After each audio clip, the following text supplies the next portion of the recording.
Welcome to another episode of Power Bourbon. Tonight, we are going to try something I'm always excited for. So far, they've all been pretty good. And this one's probably going to be just as good, which is Pursuit United.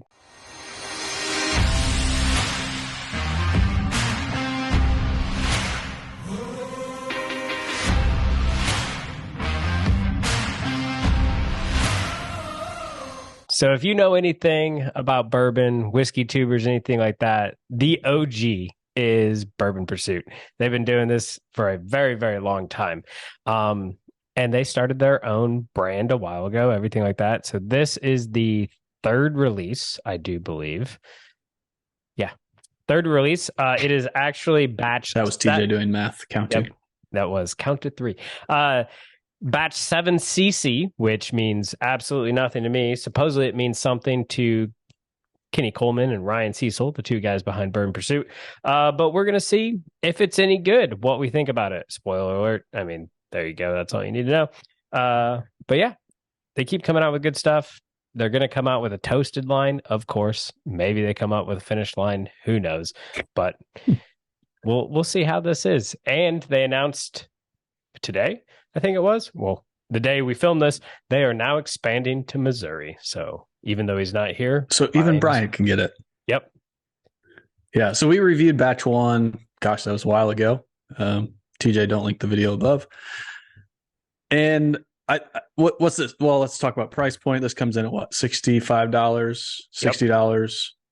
Yep. This is a blend of three different distilleries. So we know Bardstown in Kentucky. We know Finger Lake up Finger in Lakes, New York, upstate New York, and then an undisclosed Tennessee distillery that they say is not Dickel. So, yep, somebody else in Tennessee, maybe Chattanooga. Who knows? That's where my money is. And the Finger Lakes mash bill is a wheated mash bill, so it's soft red winter wheat. Yep. No rye. The other two are not high rye mash bills. I think the one's like 20% out of Bardstown, and the other one's even lower than that. Yeah, and they've even talked about the fact that like it's hard to get contract distilling anymore with how big bourbon's gotten. So they lucked out. They had the connections and got on it early. So they still get to use Bardstown. They still get to use Finger Lakes, but they aren't accepting new people. So watch out. They were starting to look for investors when they were first starting to put down new make. And I seriously considered that. They had some packages that were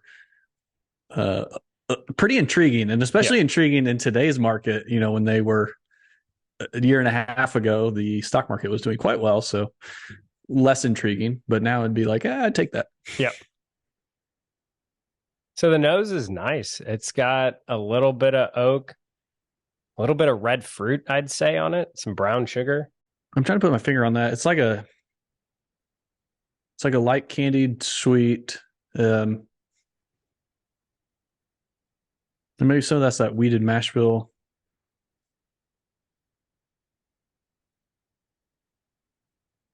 Yeah, it's like almost like a fermented or a lightly macerated fruit.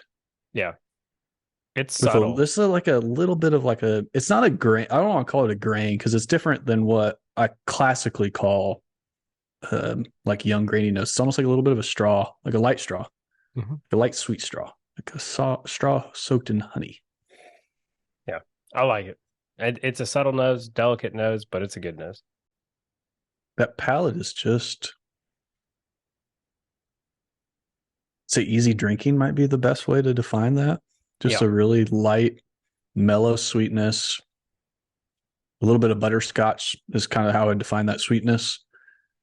Maybe a light toasted nut, like a walnut, but finish is very light. It lacks. I mean, the mash bills aren't high rye, but that's really what I'd say. This lacks any sort of pepper spice. What's the proof on this again? 108. Yep. I'd say it drinks below 108. Yeah, I'd say I could put this in a bottled and bond flight and it would fit right in. It's got a lot of complexity to it. I feel like there's a lot of flavors coming in the palate and the finish, but no predominant flavor. So it's just like little hints of things along the way. But yeah, like you said, it's a easy sipper. I mean, I don't know. I can't speak for them. I don't know what they're doing, but this is one that like if you're new into bourbon or you like maybe you stumble on their podcast, you're interested in bourbon and you decide, hey, I really like those guys. I want to try a bourbon. This is a good one. Like, love their podcast, by the way. Yeah, a lot of good too. information. Yeah, they have great stuff on it, lots of great information. And this would be a great introduction into bourbon, giving a whole bunch of different flavors. It's a easy sipper, not super high proof. It is very pleasant for everybody.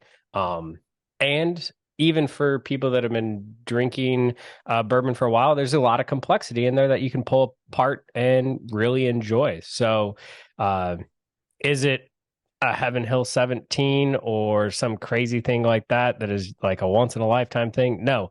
But is this something that you could put on your shelf, be happy for, and go to drink once a week? Absolutely. So I think they're doing a great job. I think I start to get a little bit of maybe like some cinnamon spice that kind of lingers in the finish. I'd say it's well balanced with those three mash bills. I think they did a nice job with what they've had. Certainly people are putting out probably whiskey that's similar age that's not near this good. Mm-hmm. I can recently think of a release that you and I reviewed. Yeah. Might have said had a structure in the name and hidden. That wasn't hidden structure. Sorry, I was just say hidden barn. Yeah.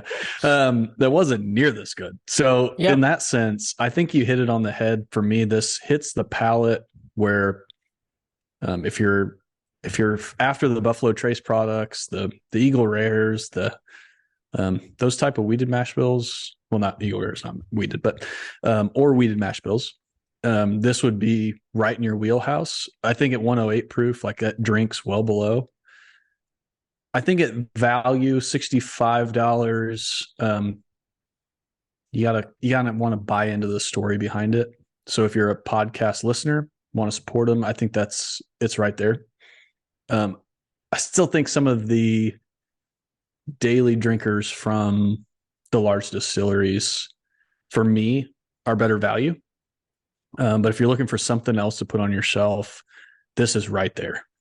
Yeah. In a really nice addition. Yeah, no, I agree. So for me, it's a buy. Next batch that comes out, I'm going to buy it. Like, I haven't been disappointed. And as they've said in the podcast, every time it comes out, it's going to be slightly older. So you're going to slowly get more and more oak, which is going to be great. And I mean, let's be completely honest. Those guys know more people in the industry than anybody else. So if anybody's going to it is kind of a celebrity whiskey in a way. They're bourbon celebrities. If anybody's going to pull it off, it's going to be these guys because they know the people, they know tasting, and Ryan has gotten really good at blending. I mean, they're getting ready to do a Bardstown Bourbon Company collab, and you better believe I'm going to be buying that one. So until they do something bad, hopefully it's not priced at 170 or whatever else those collabs have been priced at lately, but yeah, we'll have to see. I mean, I've been a huge fan of, their single barrel picks early on in the Pursuit series. Some of those have been my favorite, just period. Pursuit 32 was probably one of my favorites on the shelf. Now that was also like a 15-year-old Dickel, but they have good palates. Mm-hmm. And like you said, they know people, they know access, and they got in on it a little bit early as far as, the sourcing game. So I think this is a really nice product. It wasn't priced. I was giving it a little bit of a harder grade on the value, but I honestly, at $65, like, people are out there charging that for quite a bit more for much worse. Yeah. So I think in that sense, in today's bourbon market, fairly priced. Yeah. So there you go.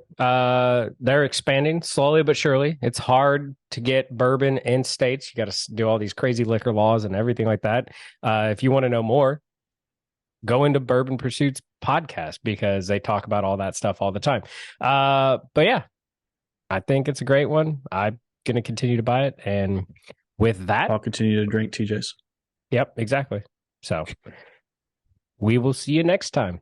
Cheers. Stay neat.